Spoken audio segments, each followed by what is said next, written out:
In the last century, there was a German theologian and Jesuit named by Karl Rahner, and he's an interesting figure that often comes up in discussions on the faith. One of his theses was this concept of anonymous Christian, that, as he put it, anonymous Christian means that a person lives in the grace of God and attains salvation outside the explicitly constituted Christianity. A Protestant Christian is, of course, no anonymous Christian. That is perfectly clear. But let us say a Buddhist monk or anyone else, I might suppose, who, because he follows his conscience, attains salvation and lives in the grace of God. Of him, I must say that he is an anonymous Christian. If not, I would have to presuppose that there is a genuine path to salvation that really attains that goal, but that simply has nothing to do with Jesus Christ. But I cannot do that. And so if I hold, if anyone depends upon Jesus Christ for salvation, and if at the same time I hold that many live in the world who have not explicitly recognized Jesus Christ, then there remains, in my opinion, nothing else but to take up the postulant of an anonymous Christianity. And this thesis that Karl Rahner postulated. Karl Rahner, he was a great intellectual.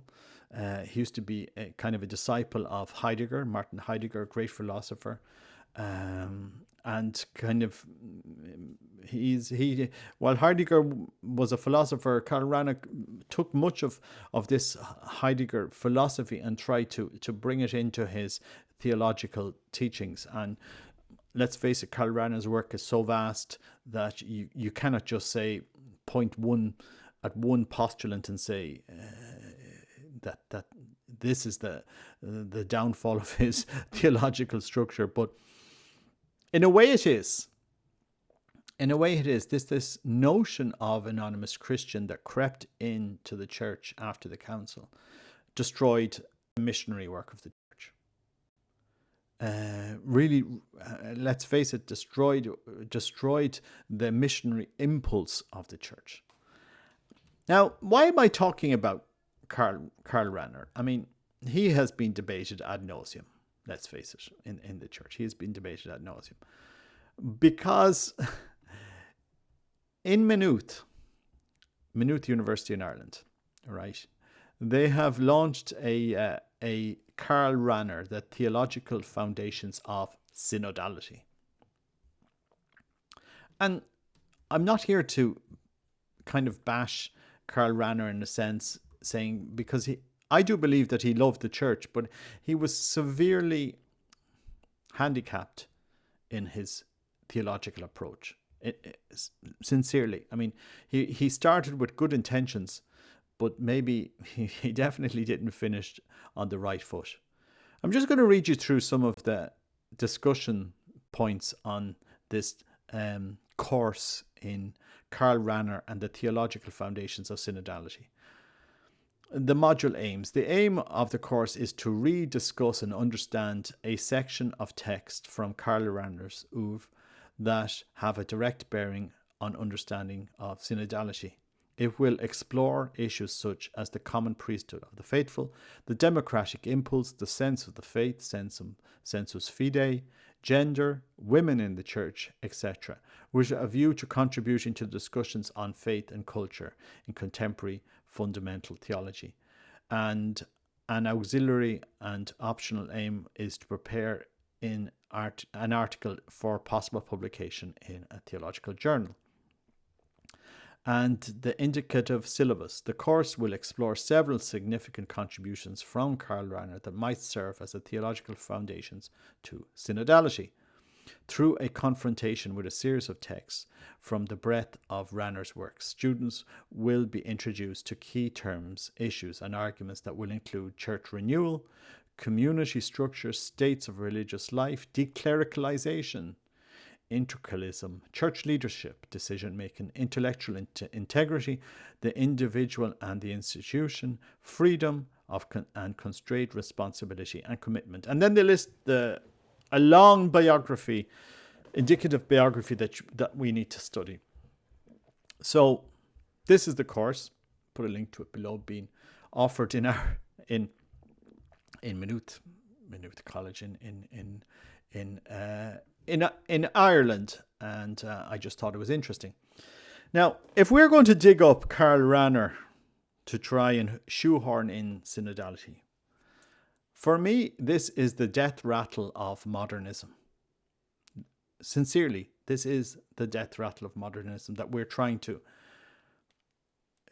cling to whatever lifeboat we have here to try and salvage this modernistic project. Because let's face it, at the end of the day, we all have to agree here, the theology that governs the Catholic Church at the moment is modernist. It is modernism. And you might say, oh, Robert, you're off in your traditional stuff again, blah, blah, blah. No, traditionalism also has big problems. But modernism, for me, has even bigger problems, because what it does with this idea that crept into the church, and you see it expressed in some comments by German bishops, that we no longer need to evangelize. We no longer need to propose the Catholic faith to the world, to give this good news. God in his infinite wisdom, he'll save everybody. So in reality, we've just slowly lapsed back into universalism. Lord, you'll manage it. You don't tell me you're going to send so many people to eternal hell, which is a dogma of faith, just because we didn't preach your gospel. Our Lord might not send them, but he might send those that have had the responsibility of preaching it. You know what I mean? If you just think about it. Anyway, I'm just going to question the Irish Church here. Do we think it's wise to give more steroids to this failing modernist project? Does the Irish Church think, do Irish theologians think it's wise that we should shove more steroids at this project?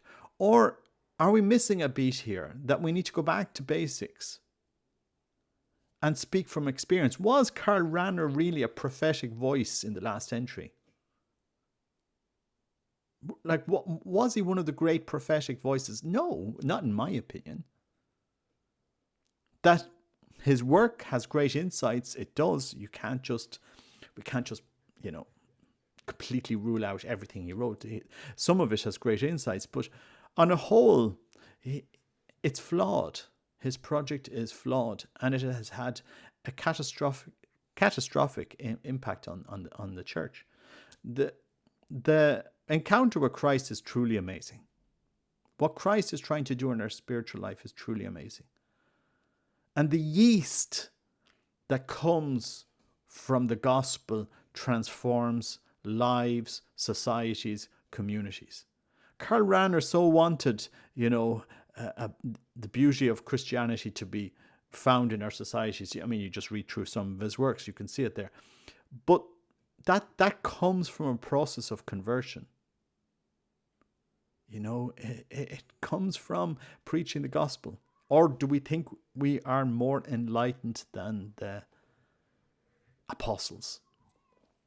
I mean, when you think about it, and I'm going to bring up another topic because I bring it up so much in my podcast. You think about this mystic, Maria Valtorta, giving, and again, the Archbishop of Lucca says, look, there's great intuition that in her writings that you just cannot write off as purely some person's imagination inventing a story. Maria Valtorta, who obviously must have had some help from heaven, really brings us into the mission of Christ and what Christ is trying to do. And sometimes our theology can be so dense that we actually forget the humanity that Christ had to deal with. You know what I mean? And so I'm kind of struggling here with this modernist synodal project that kind of wants to sidestep what Christ did. And And I honestly do think that, modernism, with this new synodal project, we see modernism on the death rattle of modernism, really, because it's failing to recruit. Let's face it. The modernist theology of the church is failing to recruit. Who are the Karl Rahner disciples today? Where are they? Which blessed? When is Karl Rahner's cause for canonization going to be opened? 100, 200, 300 years? Maybe? I don't know. Like, really, what contribution, can somebody say, what contribution has he given to the church that we can look back and admire? I could admire him as a philosopher, but as a theologian, as a man of God, I struggle to find Christ in his writings. I struggle to find the Christ that I know in his writings. And so we had many different voices over the last century, some prophetic in a way, kind of warning us. And our Lord does warn us about this time in Maria Valtorta's writing. And she is truly prophetic for this time, when we've gone off reinventing a concept of universal Christianity that is nowhere to be found in the apostolic tradition of the church. Or, anyway, let's see what happens. Again, I think we need to go back to the process of introducing souls into that personal relationship with Christ. And that needs to be preached. You need to announce it. You need to go out. And sometimes that's uncomfortable. Maybe those that have the responsibility to announce the gospel might find themselves excluded when they go before our Lord. When our Lord says to them, where did I speak about universal Christianity? Did I say go, or did you miss that piece of the gospel? Anyway, God bless you. Take care. Bye-bye.